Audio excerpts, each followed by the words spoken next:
Hello everyone, मैं सुनीता राठी अपने channel में आपका स्वागत करती हूं और आज का हमारा टॉपिक है केराटिन के ऊपर। केराटिन के बारे में हम सब कुछ जानेंगे। केराटिन कैसे लॉन्च हुआ, कैसे हेयर इंडस्ट्री में या ब्यूटी इंडस्ट्री के अंदर केराटिन आया और इसकी शुरुआती दौर में क्या रिजल्ट्स रहे, क्या क्या बेनिफिट्स हैं केराटिन के, सारी चीज़ों के बारे में जानेंगे। अगर आपको ये वीडियो पसंद आए तो आप लाइक करना ना भूलें और अगर आपकी कोई क्वेरीज होती है इससे रिलेटेड तो आप मुझे कमेंट सेक्शन में ज़रूर बताएं, मैं उसके ऊपर वीडियो बनाऊंगी। केराटिन क्या है? केराटिन एक नेचुरल प्रोटीन है जो हमारे बालों में या स्किन में या हमारे नेल्स में पाया जाता है। केराटिन की डिस्कवरी कैसे हुई, कब से हुई? केराटिन की डिस्कवरी जो है वो 18th और 19th सेंचुरीज से हुई, जब साइंटिस्ट ने रिसर्च की, केराटिन को डिस्कवर किया। साइंटिस्ट ने कुछ नेचुरल प्रोटीन्स के ऊपर वर्क किया और जैसे कि कोलाजन और केराटिन के ऊपर स्टडीज की, उनके मॉलिक्यूलर स्ट्रक्चर्स को जाना। उन्होंने देखा कि केराटिन एक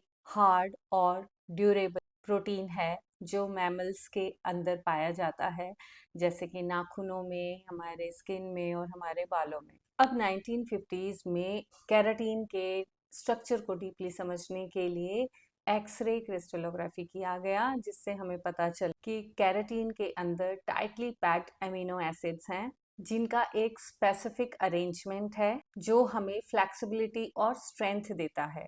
अभी कॉस्मेटिक और हेयर इंडस्ट्री में कैसे आया? शुरुआती दौर में जब 2000 सेंचुरी के अंदर हेयर केमिकल्स होने लगे, आपने नाम सुना होगा हेयर पर्मिंग, जिसको हम कर्ल्स बोलते थे, और या फिर हेयर रिलैक्सर्स यूज़ किए जाते थे स्ट्रेटनिंग के लिए। तो ये जो केमिकल्स हैं ये काफ़ी डैमेज पहुंचा रहे थे। तो साइंटिस्ट बहुत वरीड थे इस चीज़ को लेके कि क्या ऐसी प्रोटेक्शन लेके आई जाए जो बालों को इन केमिकल ट्रीटमेंट से बचाया जाए। अब सेलो इंडस्ट्री में सबसे पहले केराटिन कहाँ आई? ब्राज़ीलियन सेलों के अंदर ब्राज़ीलियन केराटिन ट्रीटमेंट लॉन्च किया गया, जिससे बालों को फ्रिज फ्री बनाया गया और स्ट्रेट बनाया गया। तो ये जो शुरुआत हुई थी ये 2000 में हुई थी ब्राज़ीलियन केराटिन ट्रीटमेंट से, और ब्राज़ीलियन सैलून में इंट्रोड्यूस की गई थी केराटिन ट्रीटमेंट। अब ये जो ट्रीटमेंट है वो उन लोगों के लिए ज़्यादा बेनिफिशियल साबित हुआ जहाँ पे ह्यूमिडिटी रहती है। ह्यूमिडिटी की वजह से जैसे बालों में फ्रिज आ जाता है या फिर बहुत ज़्यादा किसी के बाल ड्राई हैं ह्यूमिड वेदर की वजह से, तो उनको काफ़ी रिलैक्स मिला इस केराटिन ट्रीटमेंट से। अब इस केराटिन ट्रीटमेंट का मेन आइडिया क्या था? केराटिन को डिपॉजिट कराना बालों के ऊपर हीट के ज़रिए।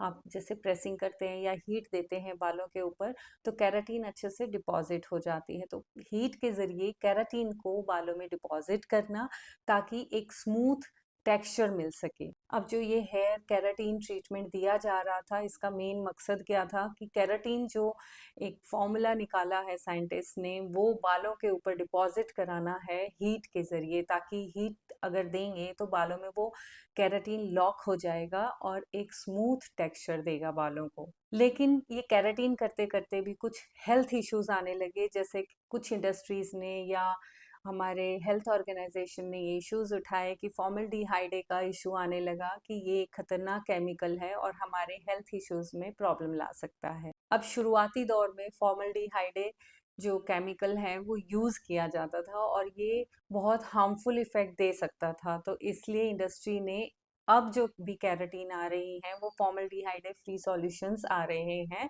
और वो हेल्थ को इतने इश्यूज नहीं देते हैं। फॉर्मल्डिहाइड फ्री सॉल्यूशंस आते हैं इंडस्ट्री के अंदर, तो हेयर केराटिन इजीली सभी करा सकते हैं। अब केराटिन हेयर ट्रीटमेंट तो लॉन्च हो चुका था इंडस्ट्री के अंदर, जोर शोर से सभी सैलून में एक धमाल मच गया था, क्योंकि बहुत पहले जो स्मूदनिंग होती थी, स्मूदनिंग से बाल डैमेज हो रहे थे हमारी ब्यूटी इंडस्ट्री के अंदर, जिसको एक एक चलन सा चल गया था कि स्मूदनिंग स्मूदनिंग स्मूदनिंग या स्ट्रेटनिंग या हेयर रिलैक्सर्स जिनको हम बोलते हैं। तो स्ट्रेटनिंग की तरफ जो भी जा रहा था उसके बाद उनके बाल इतने ज़्यादा फ्रिजी हो रहे थे, डैमेज हो रहे थे, जिसके चलते सब लोग को डर लगने लग गया था स्मूथनिंग से। तो उसके बाद जब केराटिन आई तो केराटिन से काफ़ी रिलैक्स मिला इंडस्ट्री के अंदर। लेकिन केराटिन जो हेयर केमिकल बना वो खाली एनफ नहीं था। उस केराटिन को मेंटेन करने के लिए बहुत सारे बड़े-बड़े ब्रांड्स ने, जैसे लॉरियल है, वेला, इन्होंने स्पेशल शैम्पूज और कंडीशनर और मास्क या सेरम्स बनाए, जिससे जो केराटिन ट्रीटमेंट है वो लॉन्ग लास्टिंग रहे। अब इसके ऊपर भी R&D चलती रही कि इस केराटिन ट्रीटमेंट को ज़्यादा से ज़्यादा और फ्लेक्सिबल बनाना और इम्प्रूव फॉर्मूला डिज़ाइन करके ब्यूटी इंडस्ट्री के अंदर लेके और ज़्यादा रिफाइन करने के लिए बहुत ज़्यादा हैवी इन्वेस्टमेंट की इन्हीं चीज़ों में, कि शैम्पूज या क्लैरिफाइंग शैम्पूज, बिल्कुल जो केराटिन जो हेयर ट्रीटमेंट होता है उससे पहले कौन सा शैम्पू यूज़ होगा और करने के बाद पोस्ट केयर में होम केयर किट के अंदर क्या क्या सेरम, शैम्पूज, मास्क ये यूज़ होंगे। तो इसके ऊपर काफ़ी रिसर्च हुई और काफ़ी इन्वेस्टमेंट भी हुई। अब R&D होने के बाद ना इतनी ज़्यादा रिसर्च हो चुकी थी कि अब वीगन प्रोडक्ट्स आ चुके थे, इको फ्रेंडली आ चुके थे, प्लांट बेस्ड केराटिन जो है मार्केट में आ चुकी है, तो जो वो हेल्थ के लिए बिल्कुल भी नुकसान नहीं है। हमारी आज की साइंस और टेक्नोलॉजी के चलते हुए रिसर्चेस इसी तरीके से इम्प्रूवमेंट करते रहे, synthetic and plant based keratin जो है वो लॉन्च हो चुकी हैं, वो इको फ्रेंडली है और हेल्थ इश्यूज बिल्कुल भी नहीं आते। वैसे तो अच्छे बड़े ब्रांड्स ने हेयर टाइप के अकॉर्डिंग अलग अलग केराटिन ट्रीटमेंट बना रखा है, जैसे अगर किसी की कर्ली हेयर है तो उनके लिए केराटिन अलग से बनाया है कि वो बहुत ज़्यादा, क्योंकि कर्ली हेयर जो होते हैं वो बहुत ज़्यादा फ्रिजी ड्राई होते हैं, तो उसके अंदर हाइड्रेशन लेवल बहुत ज़्यादा इंक्रीज की गई है और उनके शैम्पूज, उनके मास्क, सेरम्स भी अलग होते हैं। अब तो हमारी सेलो इंडस्ट्री के अंदर ये एक रेवोल्यूशनरी ट्रीटमेंट बन चुका है, क्योंकि इतने रिसर्चेस के बाद केराटिन सक्सेसफुल हो चुका है और कोई भी करा सकता है।